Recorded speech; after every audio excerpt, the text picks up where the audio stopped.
August 16, 1940. The skies above Southampton tremble under the roar of engines, tracer fire, and smoke.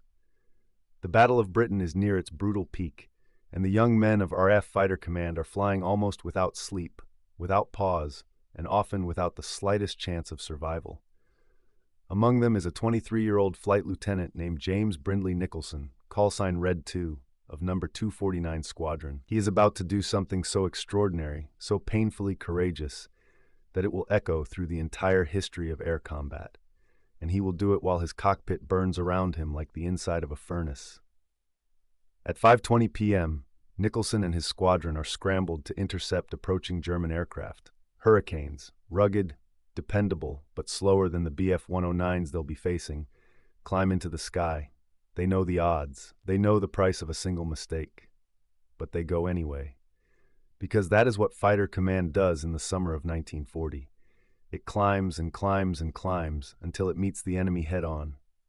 Nicolson takes his position, scanning the sky for movement. The channel winds buffet his hurricane, and the late afternoon sun creates harsh reflections that make every second of searching more difficult. Reports crackle over the radio. Bandits, 10 miles north, 2,000 feet above. Then he sees them. 3 German Junkers 88 bombers escorted by fast predatory Messerschmitt Bf-110s. Nicolson's squadron dives into the attack. As he closes in on the formation, Nicolson spots a Bf-110 peeling away from its escort pattern. It slides beneath him, unaware of his presence. Nicolson positions his Hurricane, lines up his sights, and squeezes the trigger. The cannons chatter. Tracers streak forward. The Messerschmitt shudders under impact. But Nicolson never sees the second enemy fighter diving at him. A burst of cannon fire tears into his Hurricane. The instrument panel erupts with sparks. Shrapnel slices through his leg and hand. Fuel leaks ignite instantly, and flames pour into his cockpit. His flight suit begins to burn. His goggles melt. His skin blisters. Every survival instinct screams at him to bail out. He is already wounded. He is already on fire. No one would blame him for abandoning the aircraft.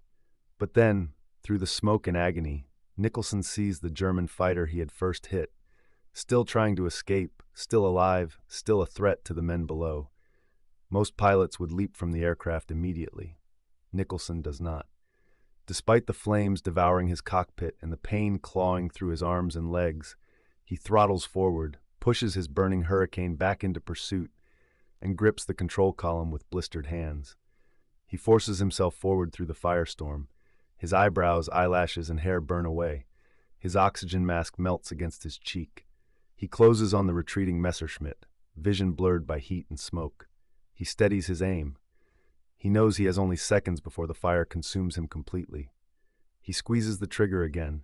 Tracers lash across the sky and punch into the Bf-110's fuselage. The German fighter rolls violently, loses altitude, and plunges toward the sea, trailing smoke. Only then, only after finishing the job, does Nicolson allow himself to think about survival. He tries to open the canopy, but the frame is warped from heat. He kicks it once, twice, 3 times until it finally gives way. Flames lash against his legs as he throws himself into the slipstream. He tumbles through open sky, arms flailing, and pulls the ripcord. The parachute billows above him, but his ordeal isn't over. On the ground, an overeager Home Guard unit sees a descending parachute and assumes it belongs to a German pilot. They open fire, shooting at the very man who has just saved the lives of countless British airmen and civilians. Bullets zip past him as he drifts downward, unable to shout loud enough to be heard over the wind. He finally lands, bleeding, burned, and nearly unconscious. Only then do the Home Guard realize the man they nearly shot is an RAF officer still smoldering from a cockpit inferno. Local rescuers drag him to safety, beating away the last flames and rushing him to a hospital. Doctors treat severe burns to his hands, face, and legs. He is alive, but barely. News of Nicolson's act spreads quietly at first. RAF pilots hear about it over mess hall whispers. Commanding officers read the early reports with disbelief. The official citation, when drafted later, will describe his refusal to abandon his aircraft as an act beyond praise. Winston Churchill receives the details and reads them twice. He understands immediately what this story means, for fighter command, for morale, for the war itself. During the Battle of Britain, Courage is the currency that keeps the nation alive. And this moment where a pilot chose to keep fighting inside a burning cockpit is courage in its purest, rawest form. Nicolson becomes the only pilot of RAF Fighter Command to receive the Victoria Cross during the entire Second World War. He receives it not for surviving, not for being lucky, but for doing something almost no human could convince themselves to do: flying a burning aircraft back into combat, choosing duty over instinct, and finishing the mission even while being consumed by fire. But to understand why Nicolson reacted that way, to understand why he stayed in that inferno long enough to take down the enemy, we must look deeper into who he was, before the flames, before the chaos, before the metal that would define him. Because James Brindley Nicolson was not a man born for medals. He was a man born for responsibility, discipline, and an unshakable sense of duty that would one day put him in the sky on the most critical afternoon of the Battle of Britain. In the years before the war, Nicolson was not a stereotypical daredevil pilot. He was quiet, observant, rational. While many of his contemporaries joined the RAF for the adventure, the glamour, or the promise of flying cutting-edge machines, Nicolson joined because he believed in service. He believed in preparation. He believed in doing things correctly, even when no one was watching. That mindset, the mindset of a man who takes responsibility even when he could walk away, would be the difference between life and death on August 16th. He trained at RAF Halton and was eventually posted to 72 Squadron flying Spitfires, before being reassigned to 249 Squadron during the most critical phase of the Battle of Britain. His instructors remembered him as meticulous. He inspected every part of his aircraft personally before flights. He studied German aircraft recognition charts until he could identify any silhouette instantly. He practiced deflection shooting endlessly. He believed that preparation was the truest form of bravery, being ready when the moment arrived. And on that day in August, the moment arrived with brutal force. 249 Squadron was based at RAF Tangmere, a station frequently targeted by the Luftwaffe. Pilots slept in their uniforms, boots always within reach of their beds. The scramble bell could ring at any moment. Every hour brought fresh attacks. Every sortie meant another friend might not return. The pressure was overwhelming, but Nicolson never complained. If anything, he seemed quieter, more focused, more determined to do his duty. The attack on Southampton that afternoon was part of the Luftwaffe's effort to crush British airfields' industrial sites and morale. Hurricanes like Nicolson's were often outclassed by Bf 109s, which were faster, climbed better, and carried far more firepower. But Hurricanes had one advantage: stability. If a pilot like Nicolson could line up a shot, even for a moment, the Hurricane's 8.303 Browning machine guns could tear through a bomber or fighter with astonishing effectiveness. And that is exactly what happened when Nicolson caught sight of the Bf 110 beneath him. It was a perfect ambush, swift, decisive, well executed. Yet it was also the moment that exposed him to the second enemy fighter that would set his aircraft ablaze. The damage was catastrophic. Cannon shells shredded wiring, ruptured fuel lines, and detonated ammunition inside the cockpit. Flames shot upward instantly. The Hurricane became an oven. At that moment, any normal pilot would bail out immediately. Training hammered that instinct into all of them. Hit by cannon, fire in cockpit, jump. Do not hesitate. Do not try to save the aircraft. Do not try to be a hero. But Nicolson was not trying to be a hero. He was simply refusing to leave the job half done. His citation later described his decision as made with complete disregard for his own life. But for Nicolson, it was simpler. The enemy he had attacked was still airborne, still fighting, still able to attack civilians, airfields, and fellow pilots. And as long as Nicolson had a functioning trigger and a line of sight, he believed he had an obligation to finish the engagement. This was the mindset that produced the RAF's only Fighter Command Victoria Cross. As the Bf 110 spiraled downward, Nicolson finally bailed out. The pain was unimaginable, but he remained conscious long enough to curse his own burning flight suit and to watch the German fighter fall. That moment, falling through the smoke and confusion of battle, suspended between life and death, would remain etched in his memory forever. Doctors later remarked that he survived his burns through a combination of stamina, stubbornness, and sheer willpower. RAF officers who visited his hospital bed were struck by how little he spoke of his own actions. Nicolson instead asked about the squadron, about losses, about whether the hurricane replacement pool was holding together. He was already thinking about returning to duty, even as his hands were bandaged, even as his face swelled from infection and scar tissue. But his war was far from over, and his story, his real, complete story, does not end with the Victoria Cross. It continues through pain, recovery, promotion, tragedy, and the unbreakable resolve of a man who refused to let one moment define him. When the King presented James Nicolson with the Victoria Cross, the highest award for gallantry in the British Empire, the young pilot stood at attention with his hands still heavily scarred and wrapped in stiff gloves to hide lingering wounds. Observers noted that he looked uncomfortable with the ceremony, almost embarrassed by the attention. While the world hailed him as a symbol of courage during the Battle of Britain, Nicolson himself felt only a mixture of humility and restlessness. He did not consider the award a personal triumph. He considered it a responsibility, an obligation to return to the sky and continue the fight. It took months for his burns to heal. Patients in the specialist burns units faced long, painful treatments, and Nicolson was no exception. Surgeons did what they could, but the scars remained. The experience gave him a new respect for the men of the Guinea Pig Club, RAF burn victims who endured countless reconstructive surgeries under the pioneering care of Archibald McIndoo. Nicolson fit in with them, but unlike many of the guinea pigs, he had only one desire: to get back into a cockpit. Doctors were skeptical. Some believed he would never fly again. Others believed he was being driven by trauma, by a need to prove himself. But Nicolson insisted. He argued, petitioned, and demonstrated his flight fitness again and again until the RAF had no choice but to return him to operational duty. For him, flying was not just a career. It was identity, purpose, and duty combined. He accepted a staff posting for a time but lobbied persistently to rejoin combat units. Eventually, he was cleared. Nicolson transitioned to night fighter operations, a role that demanded precision, patience, and nerves of steel.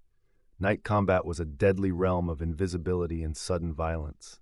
Pilots flew in near-total darkness, relying on radar operators and intuition to find enemy aircraft. Many men found it too stressful or too dangerous. Nicolson volunteered immediately.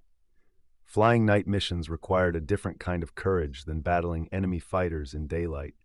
It meant trusting instruments in blackness, so complete that the horizon disappeared. It meant navigating blindly through clouds that concealed German raiders until the very last second. Nicolson mastered it. Though he was already a legend for what he had done in 1940, he did not live in the past. He kept pushing forward, always seeking the next challenge, always wanting to be where he could make a difference. His career continued to rise. Nicolson eventually reached the rank of wing commander, earning admiration for his calm leadership style. Unlike some aces who let fame shape their egos, Nicolson remained grounded, approachable, and modest. Pilots trusted him because he knew their fears, understood their risks, and had lived through the kind of moments most men only experience in nightmares. He had survived fire, gravity, wounds, and the chaos of battle. When he spoke, men listened, not because of his mettle, but because of his authenticity. Yet throughout the war, Nicolson's greatest legacy continued to inspire fighter command. Pilots who flew Hurricanes and Spitfires during the darkest days of 1940 knew his name. They whispered it before missions, reminding themselves that if Nicolson had kept fighting while on fire, they could keep fighting through exhaustion, fear, and near-hopeless odds. His story became part of RAF legend, a testament to the strength of the human spirit in the most extreme situations imaginable. In 1945, as the war entered its final phase, Nicolson was posted to India. Japan was on the verge of defeat, but fighting in Southeast Asia remained fierce, unpredictable, and dangerous. Nicolson transferred to RAF Transport Command, flying missions that were essential yet often overlooked: supply flights, troop movements, and long-distance operations across monsoon-soaked landscapes. The work was demanding. Tropical storms appeared without warning. Navigation was treacherous. Maintenance was a constant battle against heat and humidity. But Nicolson accepted the assignment without hesitation. To him, every role in the war effort mattered. Whether fighting enemy fighters over Southampton or flying transport missions over Burma, he approached every day with the same quiet resolve that had defined his entire career. On the 2nd of May, 1945, just days before VE Day in Europe, Wing Commander James Nicolson boarded a B-24 Liberator for a routine flight near Calcutta. The aircraft suffered engine trouble shortly after takeoff. Flames engulfed the wing and the bomber began to fall. Witnesses reported seeing Nicolson at a window, attempting to help other crewmen escape. The aircraft exploded before many could exit. Nicolson was killed. He was only 28 years old. The news devastated those who knew him. Britain mourned the loss of a man who had embodied the extraordinary spirit of fighter command. The RAF honored him with full military recognition, noting that he had died as he had lived, thinking first of others, even in the final moments of his life. And though he perished in an accident rather than in combat, no one doubted that his courage had remained steady until the end. Today, James Nicolson's name stands alone in RAF Fighter Command history as the only pilot to receive the Victoria Cross. His medal was awarded not just for bravery, but for determination, clarity of purpose, and an almost superhuman refusal to surrender to fear. The citation for his VC states that he displayed outstanding courage and determination. But those words barely scratch the surface of what really happened that day over Southampton. Because what Nicolson did was more than bravery. It was a deliberate action taken in the face of agony, terror, and imminent death. It was the choice to finish the job even while everything in his body screamed at him to save himself. It was the purest form of duty imaginable, distilled into a few seconds of impossible resolve. When modern RAF pilots study their history, they learn about Nicolson. When new recruits take their first steps into training, they hear about him. His story endures not because it is dramatic, but because it is real, undeniably, painfully real. He was not a mythic hero or a flawless symbol. He was a man who felt fear, who felt pain, who bled and burned and screamed, and who still chose to act with purpose. His Hurricane, serial number P-3576, became one of the most famous aircraft of the Battle of Britain. Though it was destroyed in the firestorm of that mission, its memory endures in museums, documentaries, and memorials. And when historians speak of the courage that saved Britain in 1940, Nicolson's name always rises to the top. But the true core of his legacy lies in the lesson his story teaches: that courage is not the absence of fear, but the triumph over it. That duty sometimes demands choices that defy survival, and that ordinary men can, in the space of a single moment, rise to heights that shape the destiny of nations. James Nicolson's Victoria Cross was not just an award for one man. It was a symbol of what fighter command represented, a shield in the sky, held up by young pilots who refused to allow tyranny to dominate Europe. Nicolson represented all of them, the ones who fought, the ones who fell, and the ones who endured. And so, when we remember him, we do not remember only the burning cockpit or the final shot fired at the fleeing Messerschmitt. We remember the quiet man behind the legend, the officer who believed in doing things properly, the pilot who refused to abandon his duty, the leader who inspired others without ever raising his voice, the man who lived and died by the principle that courage means continuing the mission, no matter the odds, no matter the fear, no matter the flames. His story is a chapter of the RAF's legacy that will never fade, because it speaks to something timeless. In every generation, there are those who face the fire, sometimes literally, and refuse to surrender. Nicolson stands among them, a beacon of what determination looks like when everything seems lost. His Victoria Cross is displayed today at the Royal Air Force Museum in London, a reminder to those who walk past it that true bravery does not shout or boast. It simply acts. It chooses duty when self-preservation would be easier. It chooses honor when fear is overwhelming. It chooses to keep fighting when the cockpit burns. On August 16, 1940, James Nicolson made that choice. And because of that choice, he became a legend. Not a myth, not a symbol created after the fact, but a real man who faced real flames and real terror and still pulled the trigger to protect the men around him. His story will always be one of the most extraordinary in the history of aerial warfare, and it will always remind us that sometimes the greatest acts of courage happen not in the absence of fire, but right in the heart of it.